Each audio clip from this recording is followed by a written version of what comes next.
Елдегі жылу орталықтарының 65, жылу желілерінің 55% ескірген. Қазір жұмыс істеп тұрған 37 жылу орталығының 19-ы қызыл, 11-і сары аймаққа кіреді. Тек жетеуінің жағдайы жақсы. Жарамсыз күйдегісі көп екенін көрдіңіздер. Жамап, жасқап, күнелтудеміз. Биыл еліміз бойынша 546 шақырым ескірген жылу желілерін жаңарту көзделіп отыр. Қоңыр күздің салқыны сезілгеніне бір аптадан асты. Жақын күндер қар түседі деп күтіледі. Ызғары қатты болатынын білесіздер. Ал бір қатар өңірде құбыр ауыстыру жұмыстары әлі жүріп жатыр. Көмірге талас күн суытқанда қызады. Ала жаздай не істеді? Үкіметтің ерте кірісіңдер деген тапсырмасы қайда қалды? Мөлдір Жақан жауаптылардан сұрады. Қылышын сүйреп, қыс келе жатыр. Жылу маусымына дайындықты аяқтайтын уақыт таяды. Әлеуметтік нысандардың дайындығы жоғары деңгейде, тұрғын үйлер жылусыз қалмайды деді үкімет басындағылар. Регулярно нахожусь в регионах. Мен өңірлерге жиі барамын. Жылу маусымына дайындық өз деңгейінде жүріп жатқанын көремін. Қандай да бір тәуекелдерді анықтаған жағдайда олқылықтың орнын толтыруға тырысамыз. Президент жолдауында жыл соңына дейін энергетикалық және коммуналдық инфрақұрылымды модернизациялау жобасын әзірлеуді тапсырған болатын. Тозығы жеткен жылу электро орталықтары осы жобаға енетін болады. Қазір бір қатар ведомстволар тиісті шараларды атқарып жатыр. Есеп беруге келгенде алдымызға жан салмаймыз. Алайда баяғы жартас, сол жартас өзгеріс шамалы. Сол баяғы кешіктіру, кейінге шегеру. Жұмыстардың ауқымды бөлігін ең соңғы күндерге қалдыру қалыпты әдетке айналған. Мәселен, Қызылорданың орталығында бірнеше көше қазылып, қаланың шаңы шығып жатыр. Биыл шаһарда 9 шақырымнан астам жылу желісін жаңалау жоспарланған. Бірақ кейбір нысанда жұмыс баяу. Қазір Қызылорда қаласында 6 учаскеде жұмыстар жүргізіліп жатыр. Оның 6-ның 4-еуі қазір 95%-ға бітіп тұр, 2-еуі 70%-дан аса. Бұл жұмыстарды біз сол 1 қазан мен 10 қазан аралығында толығымен бітіріп жылуды беретін боламыз.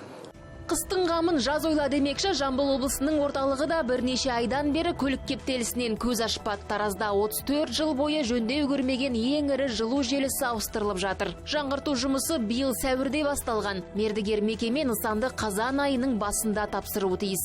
Құбыр 71%-ға тозған болатын. Жабдықтың жетіспеушілігінен болған болар. 400-дік құбырлар орнатылған анықталды. Бұл 400-дік құбырлар әрине мынау қала күннен күнге өсіп дамып келеді. Соған бұл тиісінше жылуды қамтамасыз етуге кедергі болып отырды. Енді бұл құбырлар 600-дікке ауыстырылды. Қарағанды облысындағы 2-ші жылу электр орталығында да мәселе шаш етектен. Қазір ол Теміртаудағы мекемелердің 95%-ін жылумен қамтамасыз етіп отыр. Ал ондағы 1-ші қазандықты күрделі жөндеу тым кеш басталған. Қазір орындалу барысы тек 16%. Желтоқсанның қақ ортасында аяқтаймыз деп отыр жергілікті атқамінерлер.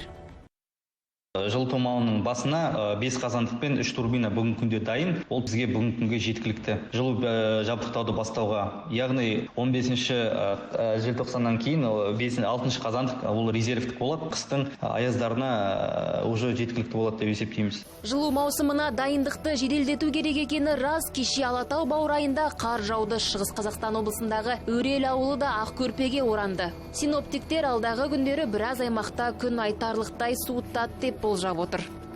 Если северные регионы уже готовы к холодам, егер солтүстік аймақтар суыққа дайын болса, оңтүстік облыстарының тұрғындары үшін ауа температурасы айтарлықтай төмендейді. Антициклон Жамбыл және Алматы облыстарында, сондай-ақ Жетісу облысына түнгі уақыттағы алғашқы аязды әкеледі. Биыл республиканың электр станцияларында 10 энергоблок, 55 қазандық және 45 турбина жөнделді. 546 шақырым ескірген жылу желілерін жаңарту көзделген. Бұдан өзге электр станцияларына жыл сайын 60 миллион тонна көмір қажет екен. Қазір оның қажетті қоры бар. Үйін көмірмен жылытып отырғандар да қара алтыннан қағылмайды дейді билік басындағылар.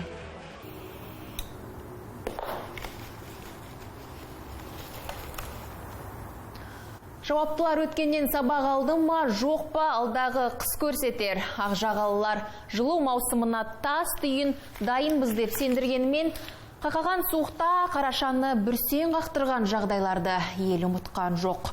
Осылай ағаш теріп, от жағып, амалдамасақ игі.